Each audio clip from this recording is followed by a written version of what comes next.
You know what woke means? It means you're a loser. Everything woke turns to shit, okay? It's true. The radical left's rampage across America has put the country at war with itself. However, all this may soon be coming to an end. Trump has come up with a cast-iron plan to eradicate woke culture once and for all. In 2020, during Trump's final days in office, he desperately worked on a high-priority executive order. However, right before it could be passed into law, he lost the election, leaving his greatest presidential project unfinished. Now seeking a second term in office, Trump's main focus is that same executive order, which would give him complete control over the federal government and all its employees. With this unprecedented presidential power, is his goal to eradicate the woke mob as he claims? Or as the left fears, does he have more sinister ulterior motives in mind? When I'm back in the White House, I will sign an executive order and, with Congress's support, a law to keep politics away from America's retirement accounts forever. To many of Trump's diehard fans, his first term as the president was a bit of a disappointment. After fighting valiantly for 4 years to undo the damage of the Obama era, he ran out of time to implement his own policies. The prospect of a second time was unlikely, as his enemies had him surrounded on all sides. After a very contentious election, Trump was unceremoniously booted out of the White House. What gets lost in all the craziness is that in Trump's final days in his office, he had a special executive order in office. This was an order that would have completely revolutionized the landscape of the American government. What exactly was this executive order? Joe Biden determined that it die before it gained any real traction had it rescinded as soon as he took office.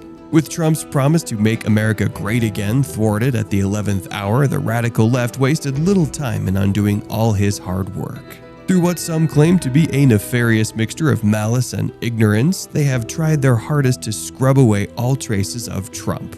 While the left and the right bicker at each other, Russia and China have wasted no time in growing their economies. Now, infighting threatens America just as much as any external force. According to Trump, in 4 short years, the woke mob has run rampant across every sector and every industry, rendering them incompetent. The educational system in particular has been one of their main targets. You know, I ended woke, totally.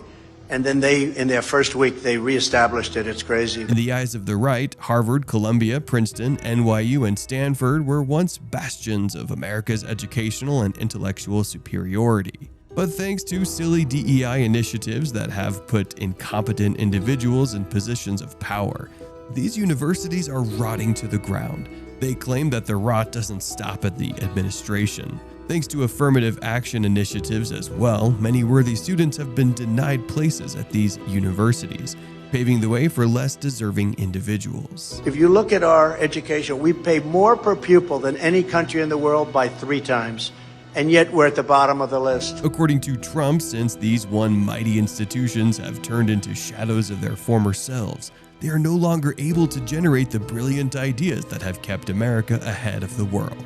As things stand, America ranks near the bottom in education in the whole world. Trump wonders how is the nation supposed to compete with China and Russia. As such, he feels the presence of woke culture within the education sector must be eradicated. The media landscape is another place where Trump sees the corruption of the woke mob. In his eyes, PC culture has created shows and movies that lack substance and merely vomit out radical left talking points. It used to be someone could turn on the TV or go to the movies to get a great thrill or a good laugh. These days, virtually all movies and media only serve to reprogram good Americans into willing zombies of the woke mob.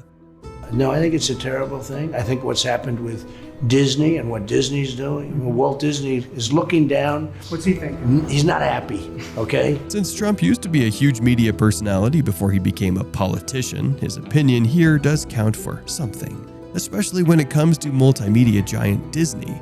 Over 100 years ago, Walt Disney founded this great institution to spread joy and happiness in the world. Thanks to the woke mob, though, Disney is now a powerhouse of the radical left. You know things are especially serious when Disney leadership shows no fear in criticizing government bills that are meant to protect children. To the right, PC culture and affirmative action are 2 heads of a giant 3-headed beast. However, the third and most dangerous head comprises of diversity, equity, and inclusion initiatives. DEI initiatives are said to be the greatest threat to American greatness. Supposedly, everything turned upside down the moment key positions were taken away from competent people. The American multinational company was once the bastion of reliability. However, all DEI initiatives supposedly forced Boeing leadership to replace competent engineers with people who were barely qualified. The company's once reliable infrastructure started falling apart. Sure, they fulfilled their diversity quotas, but some wonder if the cost is worth it. Trump has vowed to repeal all DEI initiatives across the federal government. Why should someone less qualified than you take your place just because the woke mob says so? If you've worked hard, gotten fantastic marks, done well on all of the other various things that you have to do well on, somebody that hasn't done nearly as well, who perhaps has not worked as hard, will not be taking your place on a school, college, or university roster any longer. To Trump, the radical left's rampage across America has put the country at war with itself. However, he has come up with a cast-iron plan to eradicate woke culture once and for all. In his final days of office, Trump prepared a special executive order. This was a nuke he prepared in order to cleanse the federal government of the left-run deep state. With this executive order, Trump sought to erase a 140-year-old technicality that the radical left had abused for decades. With it, he sought to transform the vast majority of civil service jobs into politically appointed positions. This was a revolutionary executive order, as it would have allowed Trump to remake the federal government as he saw fit. However, the moment Joe Biden entered the Oval Office, he did his best to kill it. Now, Trump vows that his first order of business will be to bring it back in full force. With this executive order, jobs within the federal government will no longer be protected by affirmative action and DEI, allowing Trump, as he claims, to weed out all incompetent government workers. To vigorously enforce yesterday's Supreme Court ruling, I will eliminate all diversity, equity, and inclusion programs across the entire federal government. Naturally, the left is going crazy over Trump's plan. Could the government be balanced if the president comes to wield all this power? Naturally, they are doing everything in their power to stop him once again. To this end, they have employed all sorts of strategies. One of the biggest complaints of the right these days is that Trump's trial is just a smear campaign. They claim that there are much nastier ulterior motives at play rather than the simple pursuit of truth. The woke mob, which is highly publicizing this trial, has made sure to attack Trump's reputation at every turn. To prevent his return to the White House, they want to make it so that the public no longer sees him as a suitable presidential candidate. But is it rare that prosecutors have not laid out their witness list? To be clear, the defense is going to walk in today to the courtroom and not know who's going to be on the stand? I mean, is that normal operating procedure? It's darn right unheard of, to be honest with you. And as a member of the legal profession, I'm shocked. It's clear to see that there are several irregularities concerning the proceedings of this trial. But does this mean that the radical left is actually interfering with the American judicial system? Those on the right are quite convinced that this is the case. So much so that the trial, which was meant to humiliate Trump, is rallying favor for him even more.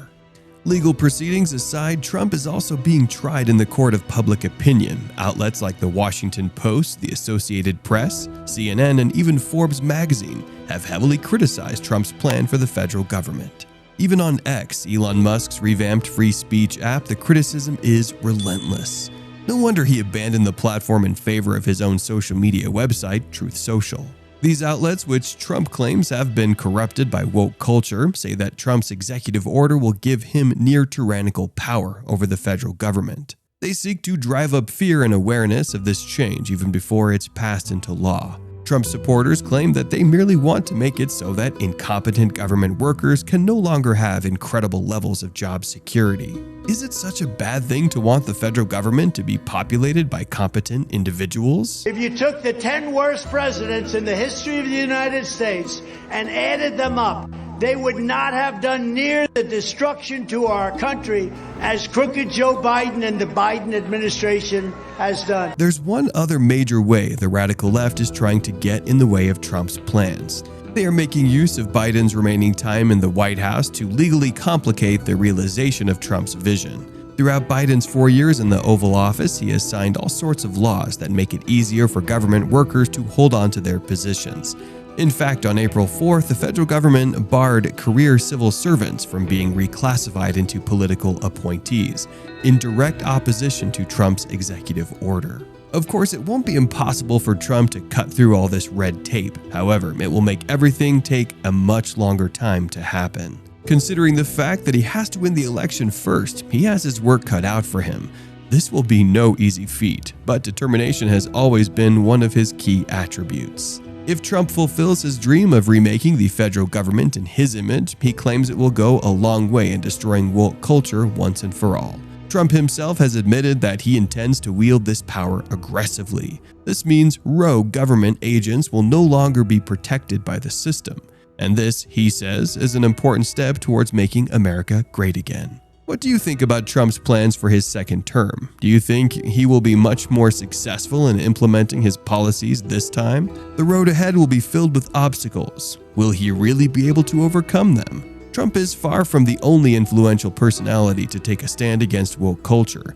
Other powerful individuals like Jerry Seinfeld and Dwayne "The Rock" Johnson have also committed to fighting the woke mob. To find out how they are making the radical left lose its mind, check out these videos here.